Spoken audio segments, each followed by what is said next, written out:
नमस्कार, जय हिंद साथियों। आप लोगों का स्वागत है आपके अपने YouTube चैनल इसका स्टडी पॉइंट में। साथियों, जैसा कि आपको पता है कि मैथ का पेपर बहुत पास आ चुका है और मैथ के पेपर में 20 नंबर के एमसीक्यू बहुत महत्वपूर्ण होते हैं।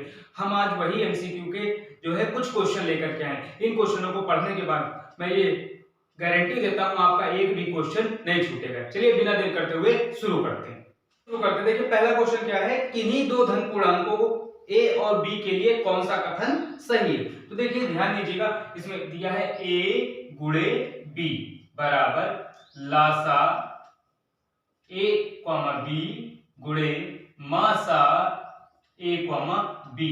ध्यान रखिएगा ये एक सूत्र भी होता है, पहली संख्या गुणे दूसरी संख्या बराबर लासा गुणे मासा। पहला क्वेश्चन हो गया। चलिए दूसरे क्वेश्चन की ओर बढ़ते हैं। दूसरे क्वेश्चन में पूछा है एक शून्येतर परिमेय संख्या एवं अपरिमेय संख्या का भागफल क्या होता है। तो देखिए इसमें ज्यादा कुछ सॉल्विंग नहीं है, इसका आंसर क्या हो जाएगा, एक अपरिमेय संख्या होती है। ठीक है, एक परिमेय संख्या और अपरिमेय संख्या का भागफल सदैव एक अपरिमेय संख्या होता है। देखिए दूसरा क्वेश्चन है अगला, उसमें क्या दिया हुआ है, अगले क्वेश्चन में बोला है कि m बराबर 5 और n बराबर m प्लस 7, तो हमको m square plus n square का रूट में मान निकालना है। बहुत सरल है, बड़े आराम से कीजिएगा। ठीक है, m बराबर 5 दिया है, n बराबर m प्लस 7 दिया है, तो n की वैल्यू कितनी हो जाएगी, n बराबर 5 प्लस 7 यानी n बराबर 12, n बराबर 12 और फिर अंडर रूट में m का स्क्वायर यानी 5 का स्क्वायर, n मतलब 12 का स्क्वायर। तो देखिए 5 का स्क्वायर कितना हो जाएगा 25 और 12 का 144 यानी सॉल्व करके 169 यानी कुल मिला के 13 आंसर। इसका आंसर कितना हो जाएगा 13। नेक्स्ट फिर एक प्रश्न ही है, किसी परिमेय संख्या के समतुल्य परिमेय संख्या कितनी होती। तो ये किसी भी परिमेय संख्या के समतुल्य इतनी संख्याएं होती हैं जिनको परिभाषित नहीं किया जा सकता, अनंत संख्याएं होती हैं। तो इसका आंसर क्या हो जाएगा अपरिमित। ठीक है, यानी अनंत। फिर अगला पूछा हुआ है, बहुत इंपॉर्टेंट क्वेश्चन है, हो सकता है आपकी परीक्षा में मिल जाएगा। चलिए देखते क्या है इसमें। इस क्वेश्चन में उसने कहा है कि a1x plus b1y plus c1 बराबर 0, a2x plus b2y plus c2 बराबर 0 और इसमें दिया है यदि a1 अपॉन a2 बराबर b1 अपॉन b2 बराबर c1 अपॉन c2। तो ध्यान रखिएगा जब a1 और a2 बराबर b1 बटे b2 बराबर c1 बटे c2 अनुपात होता है तो रेखाएं सदैव समपाती होती हैं। इसका उत्तर क्या हो जाएगा, रेखाएं समपाती हैं, रेखाएं समपाती हैं। इसका उत्तर क्या हो जाएगा, रेखाएं समपाती हैं। ठीक है, नेक्स्ट प्रश्न की ओर बढ़ते हैं। बड़े आराम से सारे प्रश्न आपको कराएंगे, बिना देर करते हुए शुरू करते हैं। फिर अगला प्रश्न क्या है, एक समबाहु त्रिभुज है जिसकी भुजा 2a है, शीर्ष लंब की लंबाई ज्ञात कीजिए। तो समबाहु त्रिभुज में देखिए आपको पता होगा सारी भुजाएं बराबर होती हैं, समबाहु त्रिभुज की सभी भुजाएं बराबर होती हैं। इसमें हमें शीर्ष लंब की यानी शीर्ष से एक लंब खींच दिया गया, इसकी लंबाई निकालनी है। तो ध्यान दीजिएगा इसकी भुजा 2a दे रखी है, तो सारी भुजाएं कितनी हो जाएगी 2a हो जाएंगी, नहीं हो जाएगी, ये भी भुजा 2a हो जाएगी। अब मान लेते इसका नाम a है, b है, c है और ये d। हमें cd की लंबाई निकालनी है, तो cd यानी कहने मतलब ये भुजा हमारी इतनी a हो जाएगी क्योंकि बराबर भाग में बांटता है लंब से, इतनी a हो जाएगी। उधर 2a है, लंब भुजा निकालनी है तो cd का स्क्वायर कर देंगे बराबर एक तरफ क्या करेंगे bc का स्क्वायर, क्या करेंगे bc का स्क्वायर माइनस bd का स्क्वायर कर देंगे। तो इसको cd का स्क्वायर बराबर कितना हो जाएगा bc, bc मतलब 2a का स्क्वायर और bd मतलब a का स्क्वायर। ध्यान दीजिएगा तो cd स्क्वायर बराबर 2a मतलब 4a square minus a square. तो cd बराबर कितना हो जाएगा अंडर रूट, इसको घटाएंगे तो 3a स्क्वायर यानी cd बराबर कितना हो जाएगा a रूट 3। तो cd की लंबाई कितनी आ जाएगी a रूट 3 या 3 root a, sorry 3 root a नहीं आएगी, a रूट 3 ही आएगी। नेक्स्ट प्रश्न क्या है, अगला क्वेश्चन कहता है यदि sin a बराबर cos a तो a का मान ज्ञात कीजिएगा। ये भी बहुत अच्छा प्रश्न है और कई बार परीक्षा के बहुविकल्पी में आता रहा है, ये आ सकता है उम्मीद है। चलिए क्या है कि sin a, तो sin a बराबर cos a, sin a बराबर cos a, तो देख ध्यान देंगे तो sin a की वैल्यू हमें cos a के बराबर करनी है। हम यहाँ अगर एक का गुणा कर दें तो ये बटे में आ जाएगा, cos a हो जाएगा, cos a बराबर 1 के, sin a बटे cos a यानी tan a बराबर 1 की। अच्छा tan में 1 वैल्यू किसकी होती है 45 डिग्री की, tan 45 डिग्री की, यानी काट देंगे a बराबर कितना 45। अगर 45 ऑप्शन नहीं मिलेगा तो आप पाई बाई 4 भी लगा सकते हैं। क्या लगा सकते हैं पाई बाई 4। नेक्स्ट क्वेश्चन की ओर बढ़ते हैं। काफी अच्छा क्वेश्चन है कि एक गोले की त्रिज्या को दोगुना कर दिया गया है, उसके क्षेत्रफल में होने वाली वृद्धि क्या होगी। देखिएगा एक गोले की त्रिज्या को दोगुना कर दिया गया है, तो मान लेते हैं कोई गोला है और इसकी त्रिज्या कितनी है r, कितनी है r, और इसका क्षेत्रफल गोले का होता है, पृष्ठीय क्षेत्रफल होता है 4 पाई r स्क्वायर। अब क्या किया गया इस गोले की त्रिज्या को दोगुना कर दिया गया, नई त्रिज्या क्या हो जाएगी, नई त्रिज्या, तो नई त्रिज्या हो जाएगी 2r।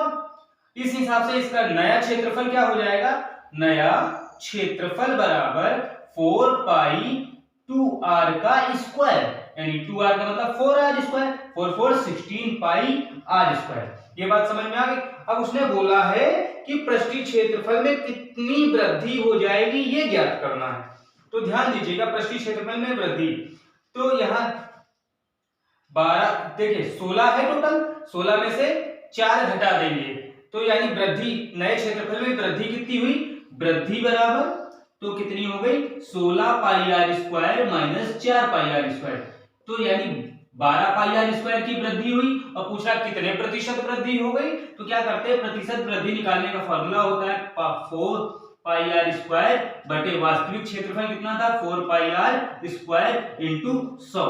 ये क्या है प्रतिशत वृद्धि, वृद्धि प्रतिशत कितनी हो रही 4 पाई से 4 पाई, 4 से 12 को काट देंगे 3, यानी 300% की वृद्धि हो जाएगी। कितनी वृद्धि हो जाएगी 300% की।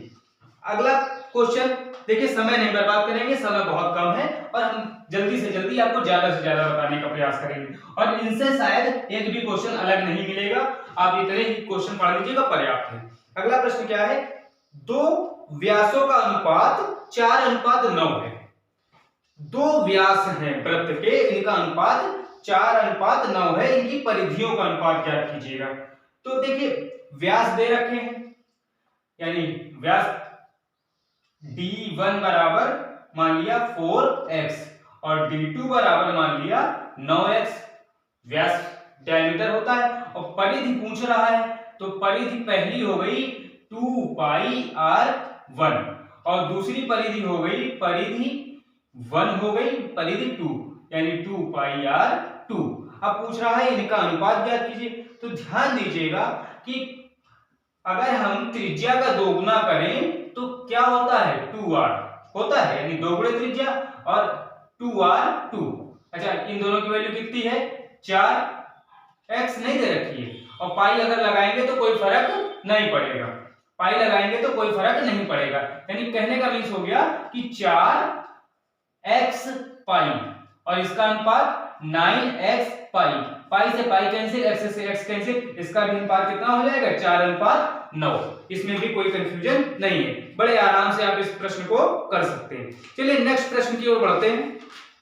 अगले प्रश्न में क्या बोला है कि निम्नलिखित में से एक रैखिक समीकरण है, इसका हल बताइए। आइए आपको समझ में आ गया, नेक्स्ट आगे बढ़ते देखिए।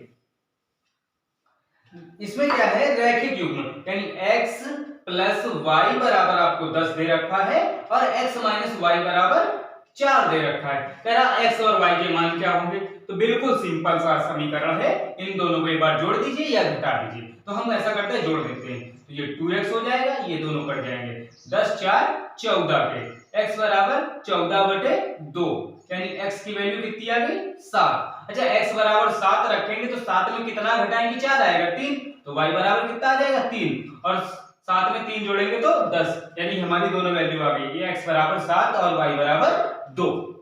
चलिए अगला प्रश्न है रेखा से, ये भी काफी इंपॉर्टेंट है, इसकी ओर बढ़ते हैं। इसमें क्या है कि बिंदु 5,9 की y अक्ष से दूरी कितनी होगी। जब y अक्ष से कहे तो x बराबर 0 मान लो, x बराबर 0 मान लेते हैं। जब y अक्ष से कहेगा तो x बराबर 0, जब x अक्ष से कहेगा तो y बराबर 0। अब क्या करते हैं, इसकी 5,9 तथा 0,y से दूरी निकालनी है। तो बिल्कुल सिंपल सा तरीका, इसको मान लो x1, इसको मान लो y1, इसको मान लो x2, इसको मान लो y2। अब सॉल्व कर देते हैं। सॉल्व करने का तरीका क्या हो जाएगा, सबसे सिंपल तरीका है 5 माइनस 0 का स्क्वायर कर देंगे और सॉल्व करके कितना आ जाएगा 5, यानी रूट में 25, रूट 25 का मतलब कितना हो गया 5, यानी आंसर 25 का मतलब 5 मात्रक, कितना आ जाएगा 5 मात्रक। ठीक है, x बराबर 0 रख देंगे और y के जो है अक्ष से दूरी कितनी आ जाएगी 5 मात्रक। कंफ्यूज होने की कोई आवश्यकता नहीं है। नेक्स्ट, अब आते हैं अगला प्रश्न पूछा हुआ है sin square 18 minus cos square 72 की वैल्यू कितनी होगी। sin square 18 minus cos square 72 की वैल्यू, तो sin square 18 minus cos square 72। ध्यान दीजिएगा कि 18 और 72 है, तो हम यहाँ पर क्या करेंगे, sin स्क्वायर 18 को 90 में से अगर 72 घटाएं तो 18 नहीं आ सकता, बिल्कुल आ सकता है, माइनस cos स्क्वायर 72। तो फॉर्मूला एक होता है sin 90 minus theta cos theta के, तो ये कितना आ जाएगा cos square 72 minus cos square 72, cos से cos कट जाएगा, कितना आ जाएगा 0। देखिए ये भी प्रश्न बहुत अच्छा है और कई बार पूछा गया है, तो आप लोग इसको ध्यान से पढ़िएगा। अगले प्रश्न की ओर बढ़ते हैं, प्रश्न नंबर 7। ठीक है, प्रश्न नंबर 7 कहता है 7, 8, x, 11, 14 का माध्य x है तो x का मान ज्ञात कीजिए। ठीक है, चलिए सॉल्व कर देते हैं। माध्य दिया हुआ है कितना x, कौन किसका किसका है, तो 7, 8 है, 8 के बाद x है, 11 है, 14 का माध्य भी कितना है x है। तो माध्य x है और सभी संख्याओं को माध्य में क्या करते हैं, जोड़ते हैं। देखिए माध्य निकालने का फॉर्मूला क्या होता है, माध्य बराबर होता है सभी संख्याओं का योग बटे संख्याओं की संख्या।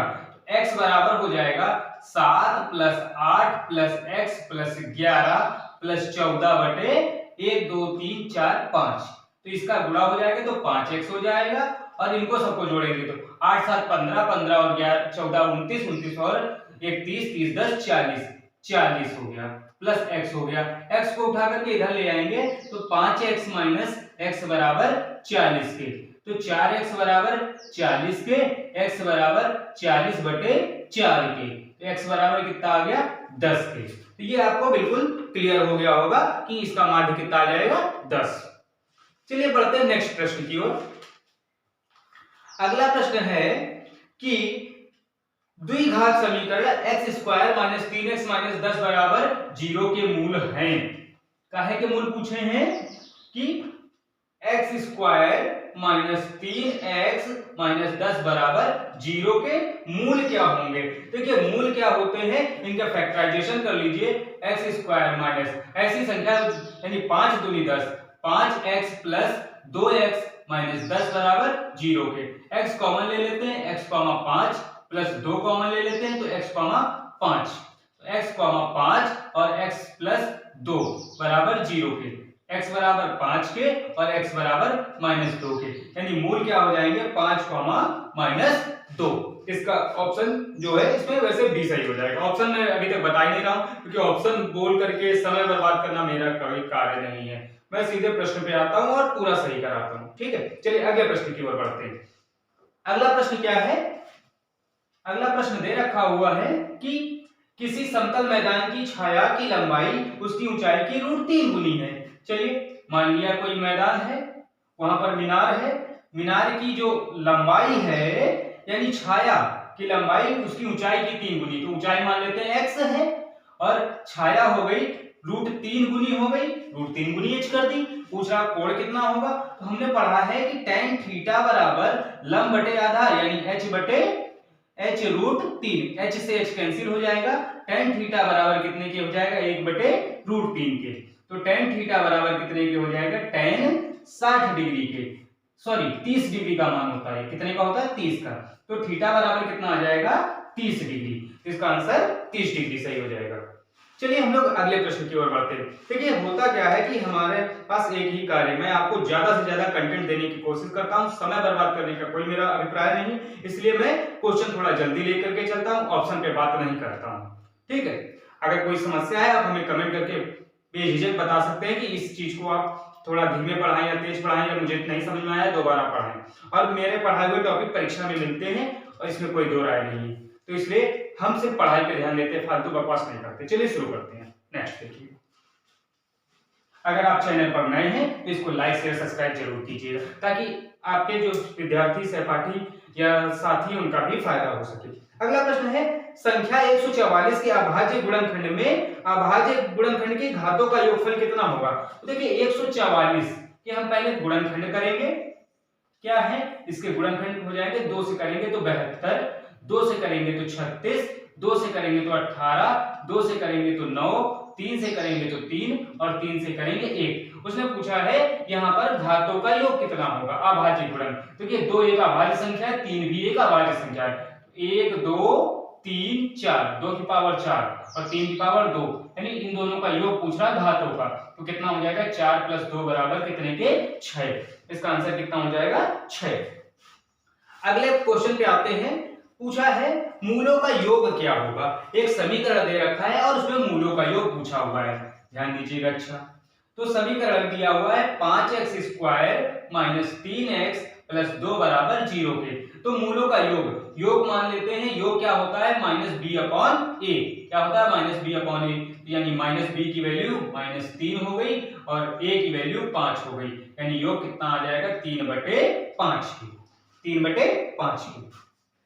नेक्स्ट क्वेश्चन क्या है, देखिए नेक्स्ट क्वेश्चन बहुत अच्छा क्वेश्चन पूछा हुआ है और पिछले साल कई बार आया ये क्वेश्चन, तो इस क्वेश्चन में 3-4 चीजें जुड़ी हैं, हम आपको सारी चीजें बता देंगे ताकि आपको कहीं भी कोई परेशानी समस्या ना हो। चलिए देखते हैं। प्रश्न में बोला है कोई त्रिभुज है जिसमें AB भुजा, मान लेते हैं ये हमारे पास एक कोई त्रिभुज है जिसमें AB भुजा दे रखी है और कोण B पूछा हुआ है, ये कोण B है और ये मान लिया C है, ये AB भुजा दे रखी 6√3 और AC 12 दे रखी है, BC 6 सेंटीमीटर दे रखी है। ध्यान दीजिएगा ये त्रिभुज है, AB का मान 6√3 है, AC का मान 12 है और BC का मान 6 है, तो पूछ रहा है कोण B की माप कितनी होगी। तो आपको मैंने बताया है कि आप इसमें पाइथागोरस प्रमेय लगाइए, यानी कर्ण का स्क्वायर बराबर लंब का स्क्वायर प्लस आधार का स्क्वायर। तो क्या करेंगे कि कर्ण यानी 12 का स्क्वायर एक बार करेंगे बराबर लंब यानी 6 का स्क्वायर करेंगे प्लस आधार यानी 6√3 का स्क्वायर करेंगे, तो 12 का स्क्वायर 144 होता है, 6 का स्क्वायर 36 हो जाएगा, यहाँ पर 36 हो जाएगा, 6 का 36 और 36 में 3 का गुणा करेंगे तो 6 × 3 = 18 की 8 हासिल 1 और 108 आ जाएगा, यानी 144 बराबर किसने के 144 के, 8 6 14 144 के, यानी कहने मतलब दोनों बराबर आ रहे हैं। तो ये देखिए पाइथागोरस प्रमेय उसी में लगती है जिसका एक कोण 90 डिग्री होता है, यानी कोण B बराबर कितना आ जाएगा 90 डिग्री। और ध्यान दीजिएगा अगर इसी में अगर आप समबाहु त्रिभुज होगा तो क्या होगा, दोनों भुजाओं में अंतर अलग आएगा, ध्यान रखिएगा। समबाहु त्रिभुज में कोण 60 डिग्री निकलता है या फिर आपको 60 डिग्री का कोण दे करके तब पूछेगा, तो समबाहु कितने का होता है 60 का, अगर दो कोण बराबर होते हैं तो समद्विबाहु होता है, लेकिन पेपर में ज्यादातर समकोण त्रिभुज ही पूछता है, तो ये भी हो गया। चलिए अगले प्रश्न की ओर बढ़ते हैं। अगला प्रश्न क्या है कि sin 31 और cos 59 का मान कितना होगा। sin 31 बटे cos 59 का मान कितना होगा। जब ऐसा कोई क्वेश्चन आए आंखें बंद करके 1 लगा देना, आंसर बता देता हूं कैसे होगा। sin 90 में से अगर 59 घटाते हैं तो 31 आता है और cos 59 कर देंगे। sin 90 माइनस थीटा कितना होता है cos थीटा, यानी cos 59 बटे cos 59 यानी कितना आ गया, इसका मान 1 आ गया। अगला प्रश्न है, एक चित्र बना रखा है और उसमें पूछा है उन्नयन कोण दे रखा है, अवनमन कोण पूछा है। तो देखिएगा बिल्कुल आपको सरल तरीका बताऊंगा, कोई कंफ्यूजन नहीं होगा, आराम से सॉल्व कर लेंगे।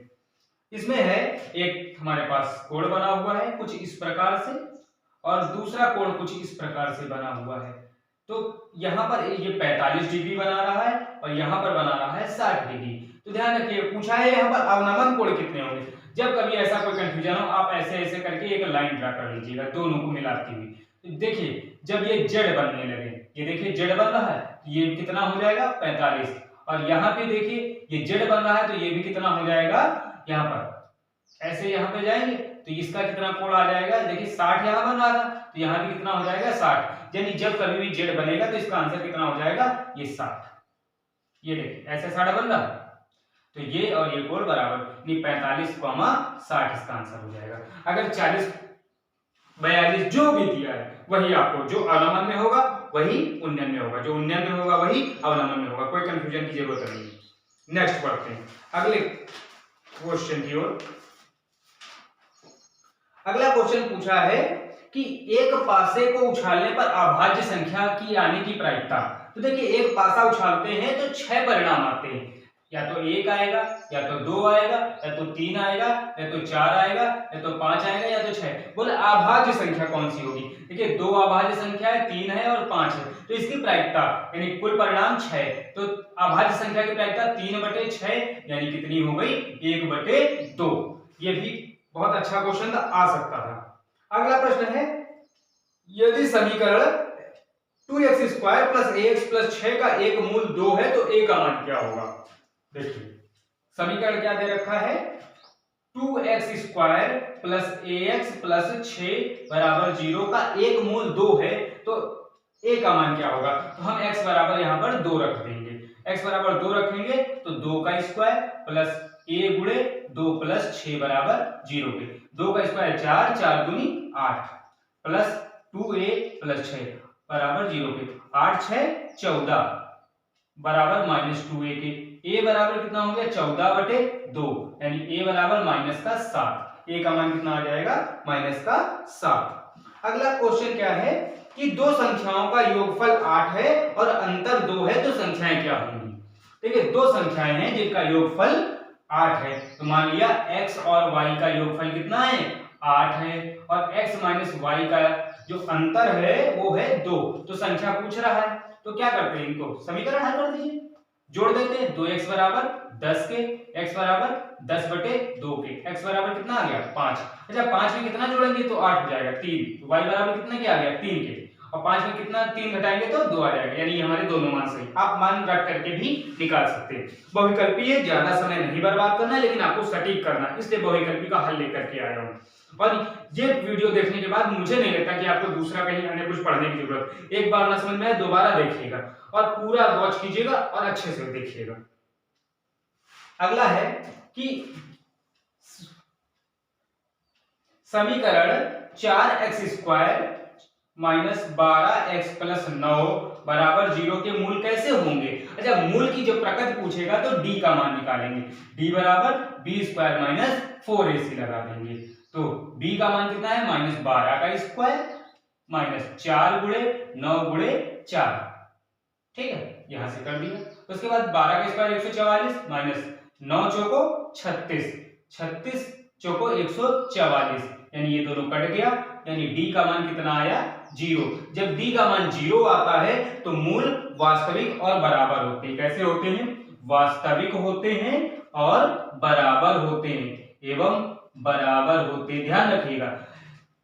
नेक्स्ट क्वेश्चन क्या है कि विविध कर पूछा है, तो विविध कर इसी को विविध कर कहते हैं। तो अगर कोई भी क्वेश्चन आए तो आप d बराबर b² - 4ac लगा दीजिएगा, उसको नहीं कराऊंगा क्योंकि समय बर्बाद नहीं करना है, आपको जो चीजें ओरिजिनल है वही बतानी है, क्योंकि समय बहुत कीमती, परीक्षा के लिए आप लोग पढ़ाई कर रहे हैं। ऐसा नहीं कि हम वीडियो पे आधे घंटे आपको बनाए रहे सिर्फ समय बर्बाद करें। देखिए नेक्स्ट क्वेश्चन की ओर बढ़ जाते हैं।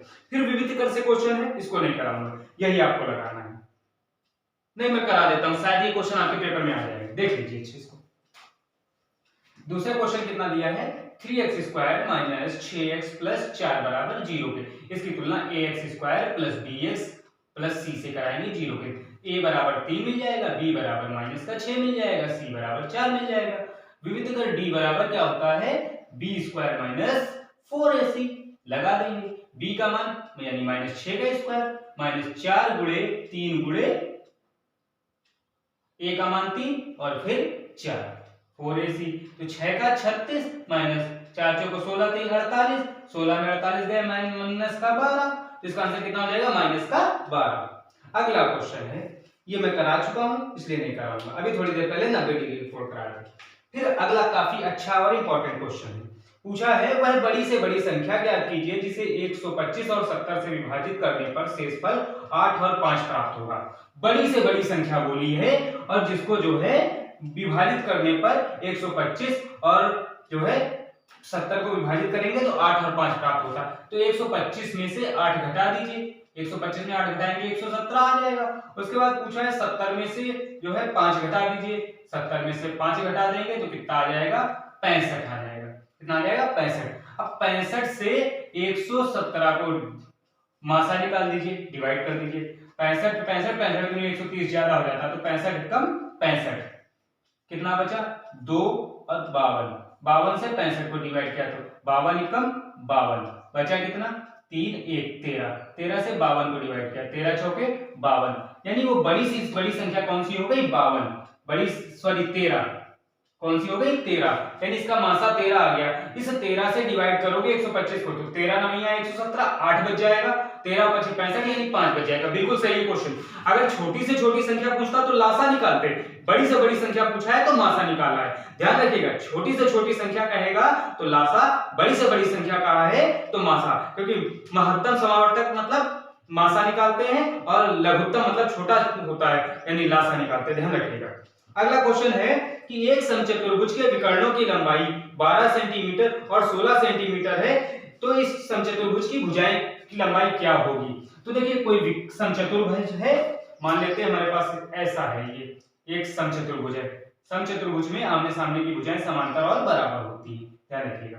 इसके बाद इनके विकर्ण, एक विकर्ण दे रखा है 12 सेंटीमीटर, एक विकर्ण दे रखा है 16 सेंटीमीटर। देखिए 16 है तो यानी कितना बचा 8 बचा, ये 12 है तो इधर कितना बचा 6 बचा, यानी कहने मतलब 6 इधर हुआ और 6 इधर हुआ। अगर ये 8 है तो 8 इधर होगा।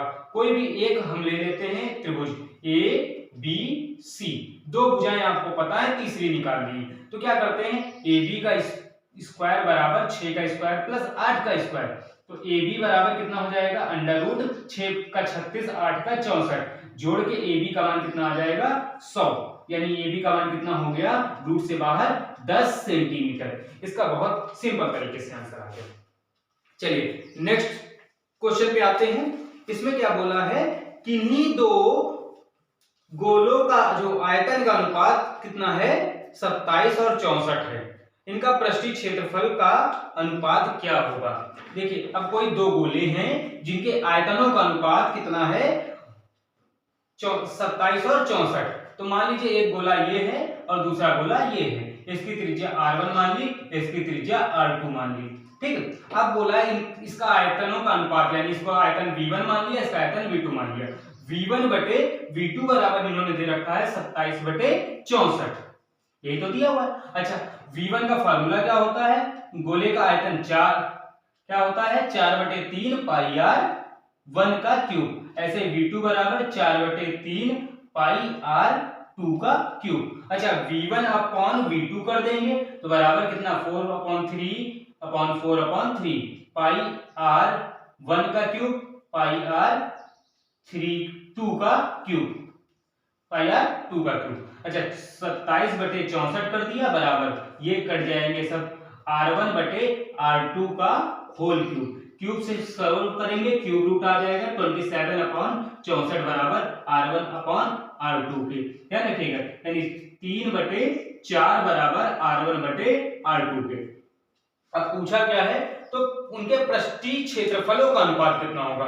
तो देखिए r1 बराबर r2 के दे रखा है, पृष्ठीय क्षेत्रफल मान लेते हैं s बराबर 4 पाई r1 का स्क्वायर और s2 बराबर कितना हो जाएगा 4 पाई r2 का स्क्वायर।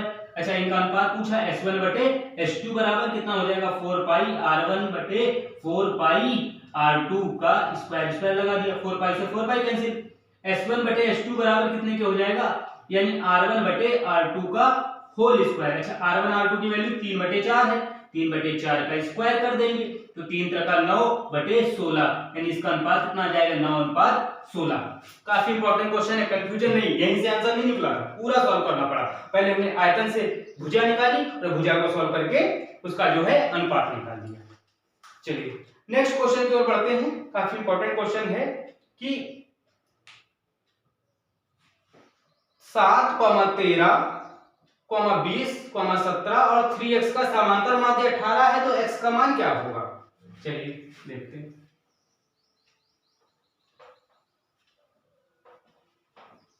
क्या क्या संख्याएं दे रखी हैं, 7, 13, 20, 17, 3x का समांतर माध्य कितना है 18, तो संख्याएं क्या होंगी।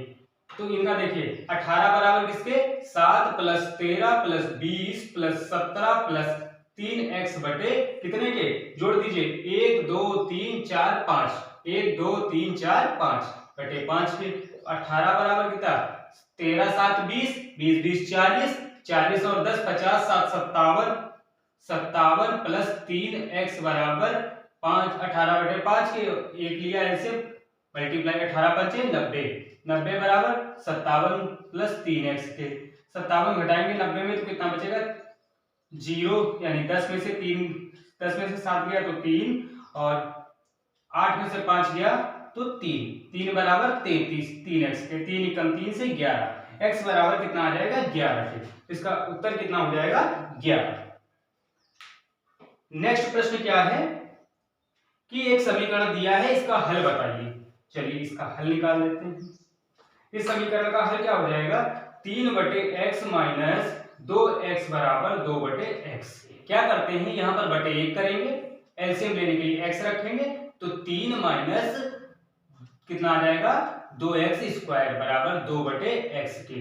x से x कैंसिल हो जाएगा, 3 माइनस 2x स्क्वायर बराबर 2 के। तो क्या करते हैं कि माइनस 2x स्क्वायर बराबर 3 को उधर घटाएंगे तो माइनस का 1 बचेगा, ये दोनों काट दिया, x बराबर कितना बचा 1 बटे 2, यानी स्क्वायर के x बराबर अंडर रूट 1 बटे 2, यानी x की वैल्यू कितनी हो जाएगी प्लस माइनस 1 बटे रूट 2। इसका आंसर कितना हो जाएगा प्लस माइनस 1 बटे रूट 2। चलिए अब नेक्स्ट प्रश्न की ओर बढ़ते हैं, जिसमें क्या बोला है कि दो बिंदुओं के बीच की दूरी ज्ञात कीजिए और बिंदु क्या है x, y minus x, minus y।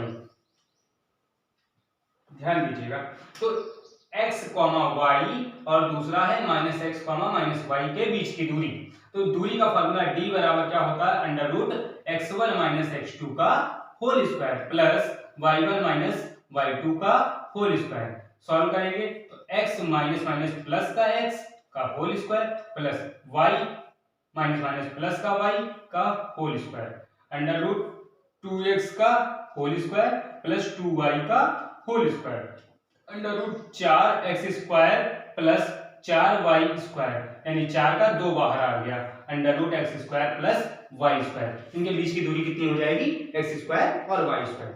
फिर पूछा है निम्न में से अभाज्य संख्या क्या है, तो ऑप्शन है 0, 1, 2 और 8। तो 0 अभाज्य संख्या नहीं, 1 अभाज्य संख्या मानते नहीं, तो इसका आंसर कितना हो जाएगा 2, 2 एक अभाज्य संख्या है।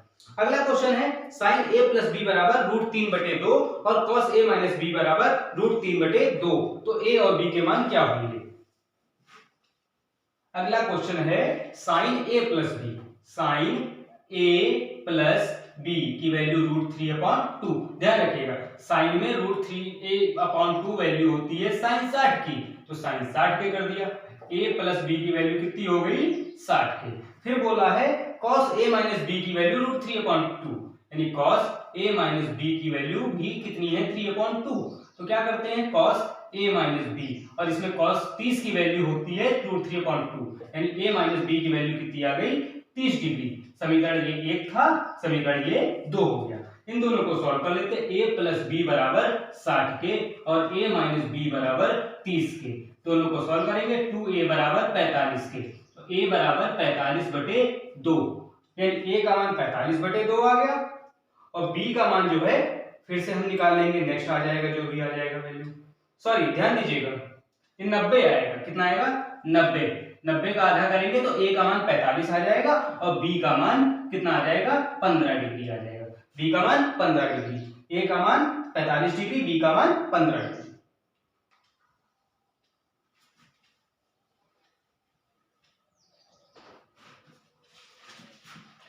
फिर आते हैं हम लोग जो है लास्ट में, हम ज्यादा कुछ नहीं समय बर्बाद करेंगे। पूछा है एक त्रिभुज की भुजाएं 3 सेंटीमीटर, 4 सेंटीमीटर और 5 सेंटीमीटर, तो त्रिभुज क्या होगा? तो ध्यान रखिएगा, भुजाएं हैं 3, 4 और 5। तो क्या करिएगा? बड़ी भुजा का वर्ग कीजिएगा और दोनों भुजाओं का वर्ग कीजिएगा।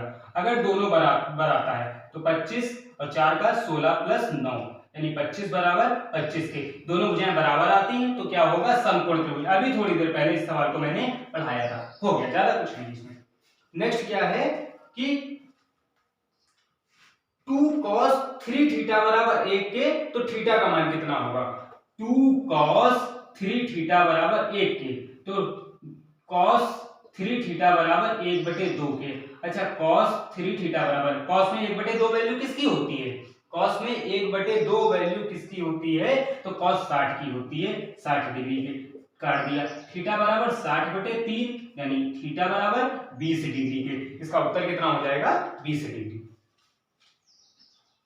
नेक्स्ट में पूछा है निम्न में से कौन केंद्रीय प्रवृत्ति की माप नहीं है? ध्यान रखिएगा, अगर केंद्रीय प्रवृत्ति की माप पूछता है तो माध्य भी माप होती है, माध्यिका भी होती है, बहुलक भी होती है। इसके अलावा जो ऑप्शन होगा वही तुम्हारा उत्तर हो जाएगा। यहाँ ऑप्शन है मानक विचलन, तो मानक विचलन सही। तो केंद्रीय प्रवृत्ति की माप क्या होती है? माध्य भी होता है, माध्यिका भी होती है और बहुलक भी होता है। और एक बहुत अच्छा प्रश्न पूछा है, हर बार पूछा जाता है और हो सकता है इस बार भी पूछा जाए। क्या है? 1 से 9 तक की प्राकृतिक संख्याओं का समांतर माध्य कितना होगा? 1 से 9 तक की प्राकृतिक संख्याओं का समांतर माध्य, तो 1 2 3 4 5 6 7 8 9 इनका समांतर माध्य पूछा है। यानी क्या करेंगे? 1 + 2 + 3 + 4 + 5 + 6 + 7 + 8 + 9/9 कर देंगे। इनका जो है माध्य आ जाएगा। तो सॉल्व करेंगे, 2 और 1 3 3 3 6 6 4 10 5 15 6 21 7 28 28 8 36 9 45 45/9 9 पना 45 का आंसर कितना हो जाएगा? 5। बहुत सही। नेक्स्ट बढ़ते। तो पूछा है किसी बारंबारता में माध्यिका 16 है और माध्य 15 है, तो बहुलक ज्ञात करो। अब कहा क्या है कि माध्यिका 16 है, चलिए माध्यिका 16 है, माध्य 15 है। माध्य कितना है? 15। तो समांतर माध्य में जो है बहुलक ज्ञात करना। बहुलक का सूत्र क्या होता है? बहुलक बराबर 3 गुणे माध्यिका, 3 गुणे माध्यिका माइनस 2 गुणे माध्य कर देंगे। तो सॉल्व करेंगे, तो 3 गुणे 16 माइनस 2 गुणे 15, तो 16 से 48 माइनस 30, 16 में जो है 48 में 30 गए तो कितना बचा? 18। इसका आंसर कितना हो जाएगा? 18। फिर पूछा है प्रथम 10 प्राकृतिक संख्याओं की मध्यिका कितनी होगी? देखिए 10 प्राकृतिक संख्याएं, तो 1 से लिखिएगा, 1 2 3 4 5 6 7 8 9 10। आपको मैं बताता हूं, जब कभी भी 1 से 8 तक 10 तक पूछे, आप बिल्कुल सिंपल में लिख लीजिएगा। अगर संख्या दे रखी हो तो आरोही क्रम में लिखिएगा।